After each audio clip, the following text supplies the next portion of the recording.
Hello beauties, welcome back to my channel. My name is Bettina and I'm the makeup enthusiast. In today's video I'm doing the eyeshadow palette tag. Now I feel like I'm super late to the bandwagon on this one, but I have been enjoying watching a lot of people's videos. I thought you guys might enjoy my answers to this tag and having a bit of a look at my eyeshadow palette collection, so that's why I decided to do it. And I've been enjoying watching everyone's videos, so I felt like, you know, I felt a little bit of FOMO, so I decided to do it. So without further ado, let's jump on in to the tag. I will say this tag was created by Samantha Marsh and Ali Gillens. I'll leave a link to their original videos down below so you can go check them out. I'll also leave a list of the questions down below, so if you want to participate in the comments, I would love that. The first one is show your newest palettes. Now I have been really good actually. At the start of the year I set myself my low buy no buy rules, and in those rules I only allowed myself I think 2 palettes per month, and so far the only palettes that I've received this year or that I have gotten this year are the palettes that my husband got me for my birthday. So I feel like I'm doing really well, and that was these 3. So the first one was the Menagerie Cosmetics Feral palette. These palettes, like these 3 palettes, are not new palettes at all. So that's that one. I have used this one a couple of times. I do really like the pigmentation. Mind you though, with my super pale skin, staining, like a fair bit of staining.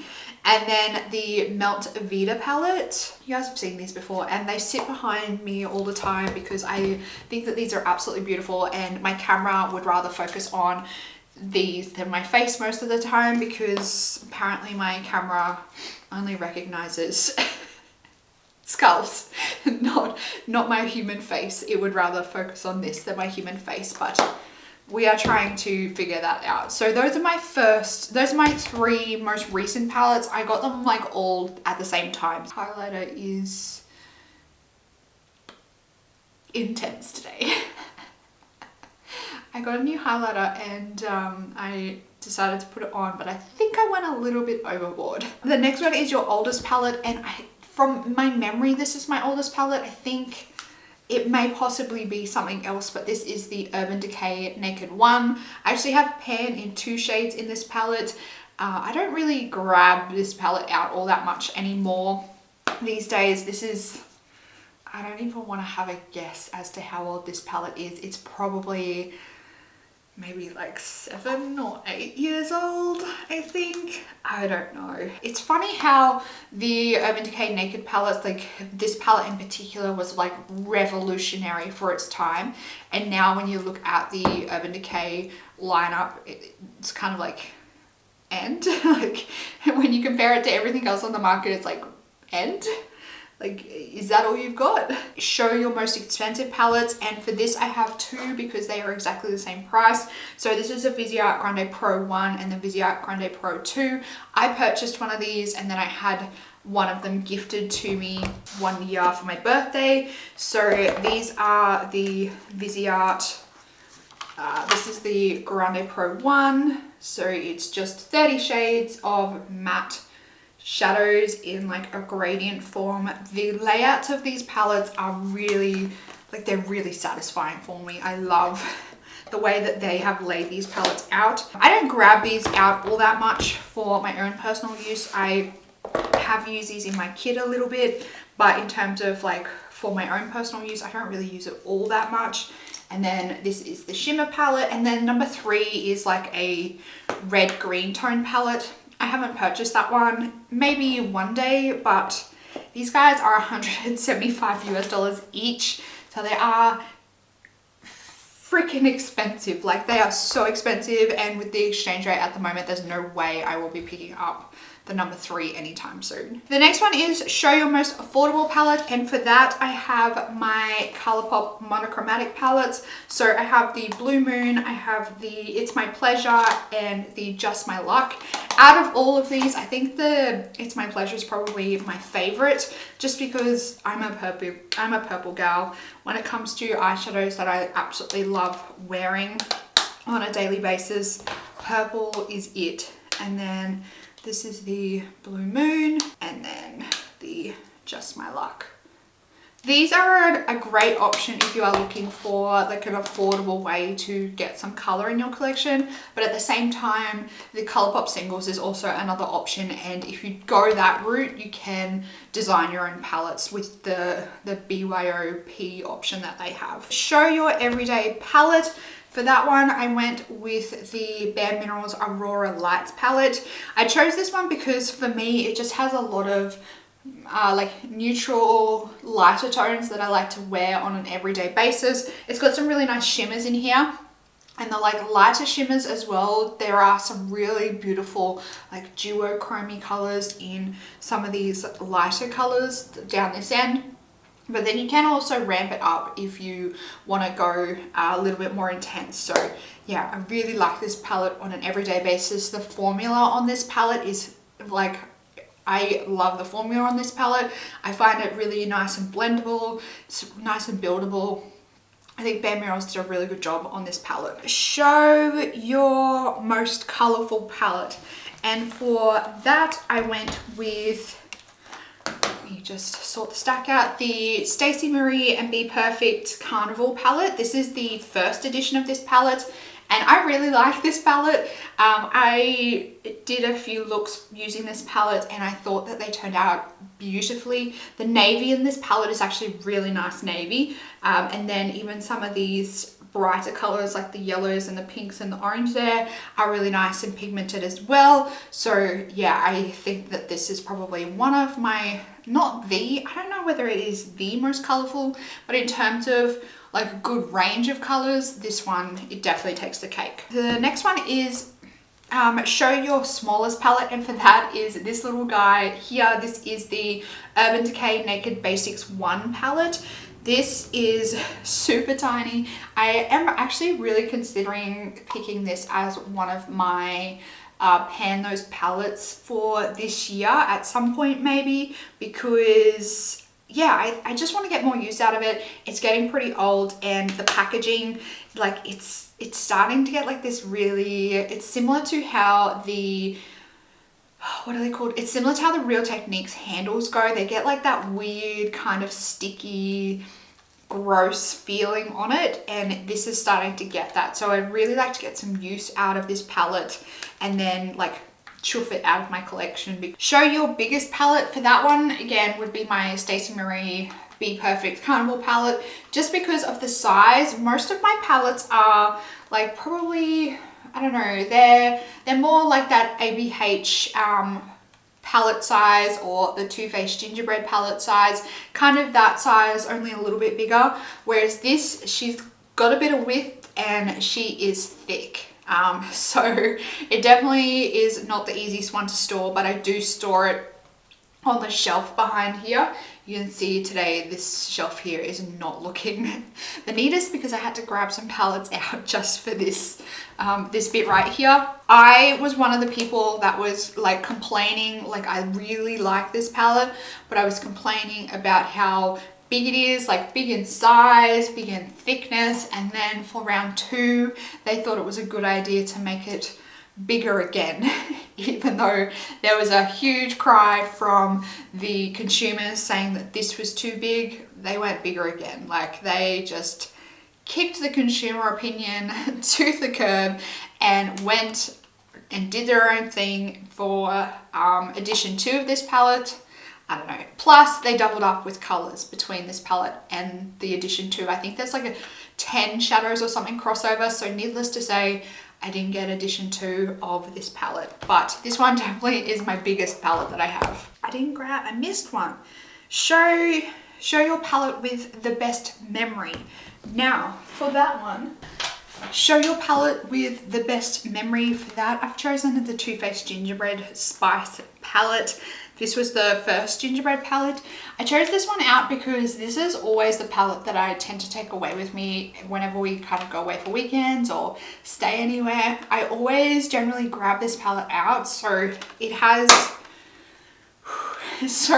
a fair few good memories with it, because this guy usually comes traveling with me just because I can create so many like neutral looks with it, so many like ramped up looks, going out looks, different things like that. So she's definitely got some good memories just because she's come away a bit. She's traveled with me a bit, that one. Show a palette worth the hype, and for that I couldn't decide between these two, so I had to grab two out, and they are from Kaleidos Makeup. So this is the, whoop, might help if I have them the right way up, the Futurism 1 Sci-Fi Green and the Futurism 3 Astro Pink. I couldn't pick between these two, but the Sci-Fi Green is like a Gemini palette dupe, and the Astro Pink is just absolutely gorgeous. The magenta color in this palette is absolutely stunning. The one in this one here is absolutely stunning, and then as well as this shimmer here, absolutely beautiful. These definitely got a lot of hype in like the smaller beauty community. A lot of like indie makeup lovers were reviewing these, swatching these, doing looks with these, and that's what initially made me decide to buy the palettes, and I'm so glad that I did. I picked up 1, 2, and 3 in the like first collection that they made, and then they came out with like their summer collection with 4 and 5, and I picked them up as well. I've got a couple of their lip glosses. This brand, like, they are kicking goals, and they are definitely worth the hype. Their formula is absolutely beautiful to work with, so they definitely deserve the hype that they get on both on YouTube and on Instagram, in my opinion. Show a palette not worth the hype, and I picked a couple for this one, and I feel like I'm going to get myself into trouble. So the first one is the Natasha Denona Star palette. I've done a full, like, I think I did a full week, maybe did I do a week of, or maybe I did a month, I don't remember, but I have done like a full review video on this, and I did some looks using this palette. This palette is very expensive, and for the price I just don't think it is worth the money that they charge for this palette. The formula for me, it's just not my favorite, and I just don't think it's worth the hefty Natasha Denona price tag. So I don't think this one is worth it. As well as this one here, this is the Huda Beauty Mercury Retrograde palette. Once again, I did do a review on this one as well on my channel. I actually like this palette, but the reason why I think it's not worth the hype is because it's a very easily duped, it's a highly dupeable palette, and for that reason I don't think it's worth the hype, because when I actually had a deep dive look into my makeup collection, I found that a lot of these colors I already had in my collection like 3 or 4 times over. So it's definitely not a unique like color story when you really analyze it, and when you take away like this colorful row here, it's actually really quite a neutral palette. And then this last one is this palette right here. I brought this because there was so much hype about this palette when Amy from Amy Loves Makeup announced this palette, and then I ordered it pretty much straight away as soon as it got released because I really liked the color story. I wanted to support her, and I thought it looked really nice, and then I got it in the mail, and like, it's an absolute mess, this palette. It is an absolute mess, as well as on top of it, all the drama that's gone on between this brand and Amy. They have like cut ties in a really bad way, and there's just so many inconsistencies in this palette. The formula is like really powdery. I got some single shadows with this palette, and they're like iridescent multi-chromes, and they are like puffing out of the pan. So I just think that there's lots of inconsistencies in this palette. The shadows are really hard to blend. It took me a good couple of hours to get a decent look with this palette, because I started doing a look with it, and then I absolutely hated how it looked, because it looked super patchy and gross. So I had to go in with different colors to try and fix it up. In the end, it did look nice, but it was a lot of work to get there. And that's kind of standard feedback that I've heard from a lot of people that have got this palette, is that it's a lot of work and it's really powdery. I know there's a lot of people that have just straight thrown this palette out, but I spent a lot of money on this palette, so I don't know. I would really like to figure out how to make it work, but every time I open this palette, it's just, I just see disappointment. Plus the fact that this brand This brand, plus the fact that in this order, I brought extra single eyeshadows to meet like the free shipping threshold. And I brought a set of shadows, and in that set, I got a double up of one of the colors, and I didn't get one of the other colors that I was supposed to get in the set. And I emailed the brand like 3 or 4 times, didn't get a response, lodged a PayPal claim, and they disputed it, and I still haven't got my money back. So not good memories. That should be one on this list. What palette brings you bad memories? This one does. This one definitely fits that description. Yeah, I'm really disappointed in this collaboration, and more so I'm really disappointed for Amy, because I know she put a lot of trust in this brand and she really believes in the brand and the owner, and she's just like completely shot her in the foot. So yeah. Yeah, all good times with that palette. All good times. Show your favorite palette from your favorite brand. So this isn't completely my favorite brand, but it is one of my favorite brands of eyeshadows, and that is Juvia's Place. And this is my favorite palette from the Juvia's Place palettes that I have. This is the Masquerade Mini palette. I just love the shimmers in here. I think they're really beautiful. The mattes as well are really nice. I know that some people don't get on with the Juvia's Place formula, but I have always really liked their formula. So yeah, this is my favorite palette from one of my favorite eyeshadow brands. And lastly on the list is show your most used palette, and that is this little guy right here. This is my Dose of Colors Marvelous Mauves palette. I've been singing the praises of this palette for a couple of months now because I have been thoroughly enjoying this palette lately. I have hit pan on 3 shades in this palette. I don't think there's any other palettes in my collection that I have pan on 3 shades, but I thoroughly enjoy this palette. It's an amazing little compact size. It's a decent price.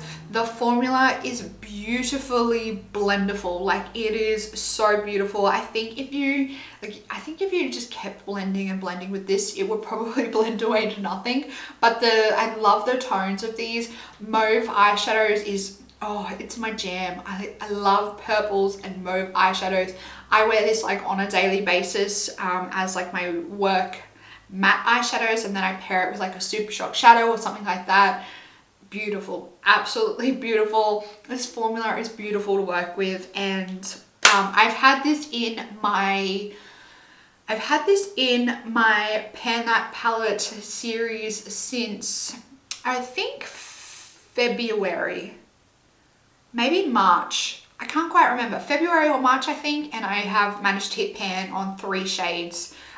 There was already quite a considerable amount of use on those 3 shades in this palette before I rolled it into the project, but just with consistently using it, I did manage to get through to hitting pan, and I feel like pretty considerable pan too. I'm pretty proud of myself when it comes to how I've used this palette. There you have it. Those are all my answers to the eyeshadow palette tag and all the goss on my eyeshadow palette collection. Let me know down in the comments box all your answers to the eyeshadow palette tag questions. As I said at the start, I'll leave them in the description box so you can refer to them while you're writing a little comment to me. I can't wait to hear all of your answers in the comments when you send them through. Before you click off this video, make sure you give it a big thumbs up if you enjoyed it, and also I hope you'll consider subscribing down below so you can keep up to date on all my videos coming out in the future. I do post videos twice a week, and I also live stream on YouTube every single Sunday at 9 AM Australian Eastern Standard Time.